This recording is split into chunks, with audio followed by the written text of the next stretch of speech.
Hello everyone and welcome to the GSI 2022 question paper solve. So this is the part 1 organic part, and let us see.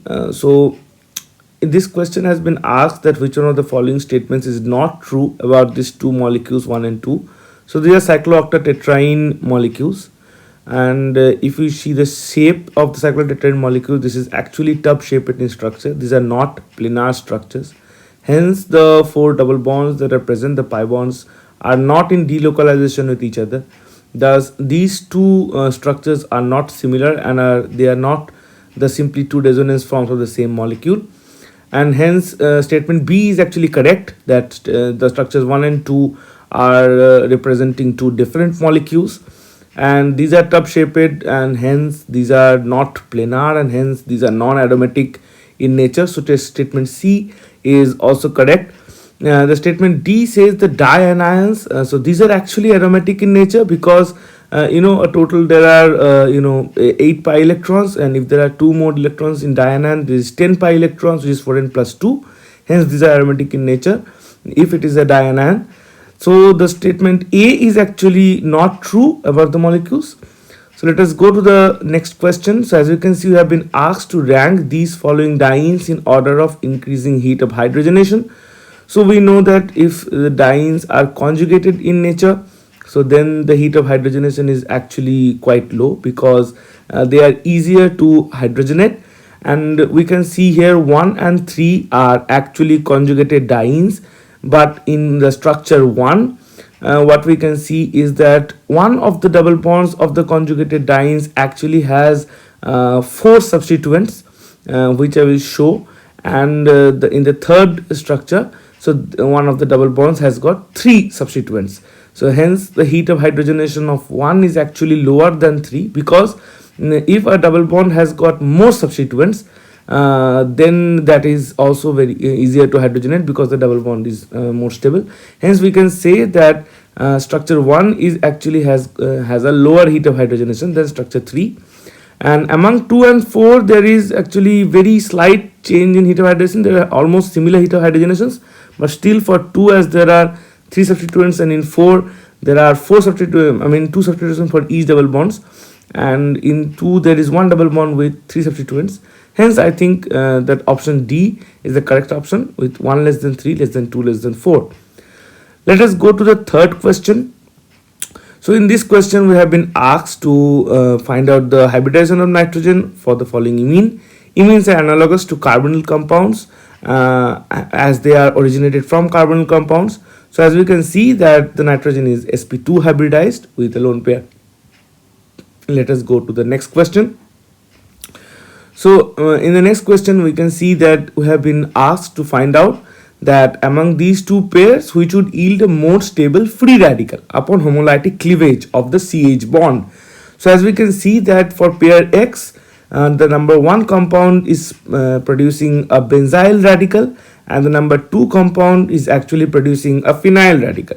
So a benzyl radical is much more stable than a phenyl radical because the benzyl radical can actually take part in delocalization with the aromatic pi system of the benzene ring, and in phenyl radical nothing as such happens. It is very unstable. For pair Y also the similar thing happens. In the third compound there is a benzyl radical, whereas the fourth compound is an alkyl radical, and hence we can say that for pair X, 1 has got the more stable free radical and 3 has got the most stable for pair Y. So A is the answer. Let's go to the next question. So in this question, in the first reaction, we have been given a protic acid, which is H2SO4, the stage 1, and we have been given a alkene. So actually what happens is the Friedel-Crafts alkylation reaction takes place here, where this protic acid actually protonates the alkene and forms a carbocation, which then via the stable carbocation intermediate, which is the secondary carbocation intermediate, forms the Friedel-Crafts alkylation. So the primary carbocation doesn't form, it is the secondary carbocation which is forming we can also see it by the arrow pushing mechanism, and then the Friedel-Crafts alkylation reaction takes place. So we can say that this reaction is a polar reaction, we can safely say that. And in the second reaction, if we think where the O2 is present, and this compound that has formed is actually known as cumene, and this cumene then actually reacts with O2 to form the cumene hydroperoxide, or they also call it the cumene perhydrol. So this is actually a radical reaction because the O2 is actually getting attached with the cumene via a peroxy bond. So this is actually a radical pathway mechanism reaction. And after that, in the stage 3, what is happening is, in the presence of acidic media H3O plus, the cumene hydroperoxide is actually getting cleaved into the acetone and the corresponding phenol. So this is also a polar reaction because the cleaving is taking place via protonation of the cumene hydroperoxide, and that also takes place in a polar media. Hence we see that stage 1 is polar, stage 2 is a radical reaction, and again stage 3 is polar. So we can say that the stage 2 being the radical reaction, our answer is option B. You can also do this via elimination method, where stage 2 is radical and stage 1 is polar. Okay, so let's see this question 86.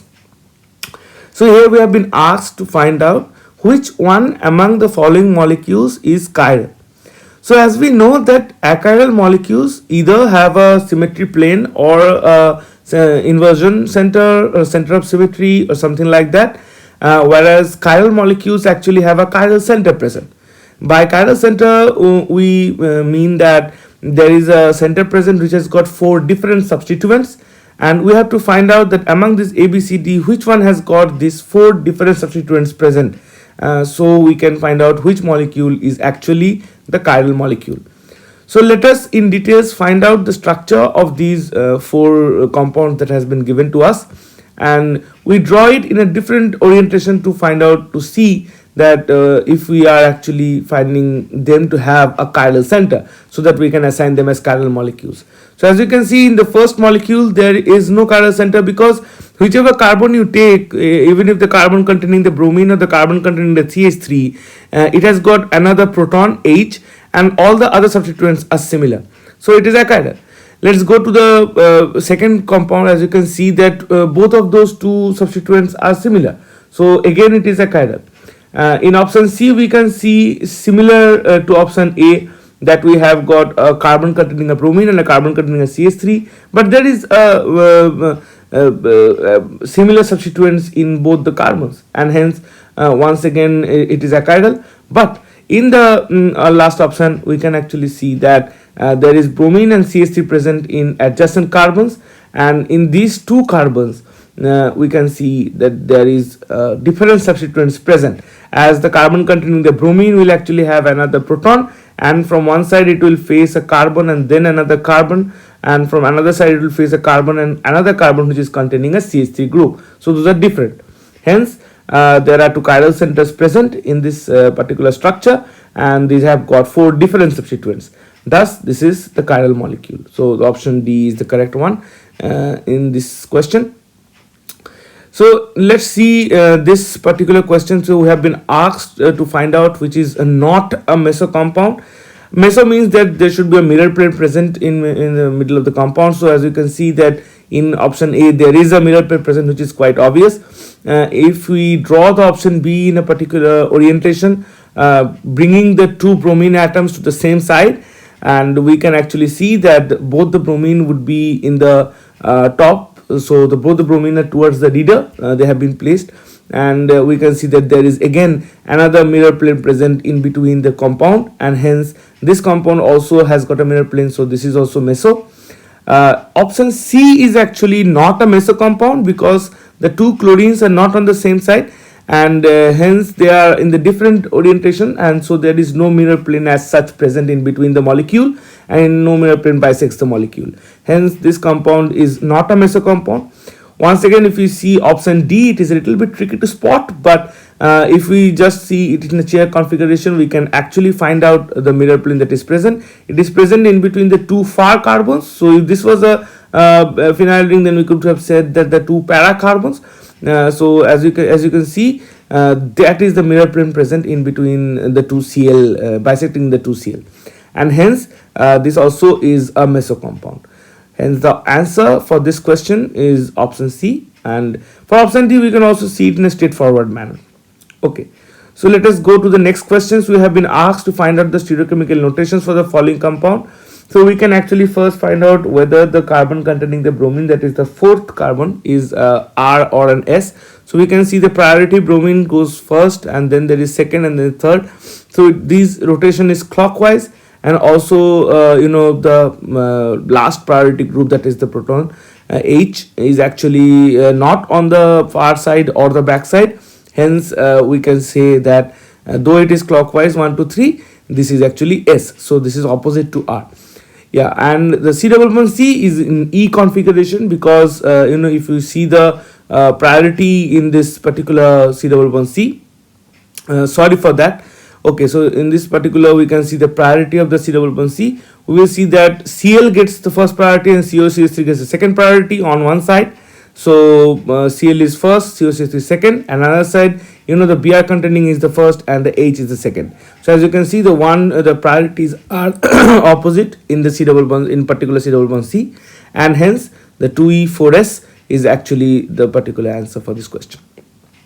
Going to the next question, we have to draw all of these compounds to understand if they have got geometrical isomerism or not. Let us first draw cyclooctane. So as you can see, this is the straightforward cis cyclooctane.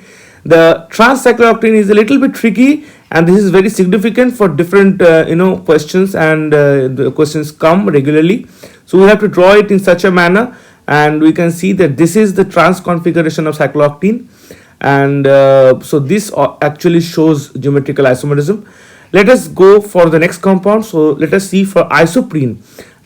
We should understand that isoprene forms polymers. So polyisoprene actually can show geometrical isomerism. So there can be cis polyisoprene or trans polyisoprene. But for isoprene as such, as you can see that in both the C on one carbon there are two similar substituents, and as similar groups are present in the C, hence there is no geometrical isomerism in isoprene itself. So this has got no geometrical isomerism. For 2,3-dimethyl pent-2-ene, it is actually also a similar kind of case, and if we actually draw the structure of 2,3-dimethyl pent-2-ene, we would understand that this particular compound also does not have any geometrical isomers. So this also does not show any geometrical isomerism. And as I said, 2,3-dimethyl pent-2-ene does not form any such polymers also. So isoprene polymer actually can show geometrical isomerism, but 2,3-dimethyl pent-2-ene, as you can see the structure, so on one carbon there is an ethyl group and methyl group, but on one carbon there are two methyl groups. So hence, once again, as there are two similar substituents in one C, 2,3-dimethyl pent-2-ene also does not show any geometrical isomerism. Let us see the structure for 4-methyl 1,3 pentadiene, and it's completely similar. So 4-methyl 1,3 pentadiene also has got a C, and in one C there are two CH3, another C there are two H. Hence, once again, due to the presence of similar groups in C substituents, it is no geometrical isomerism. So only A, cyclooctane, shows geometrical isomerism.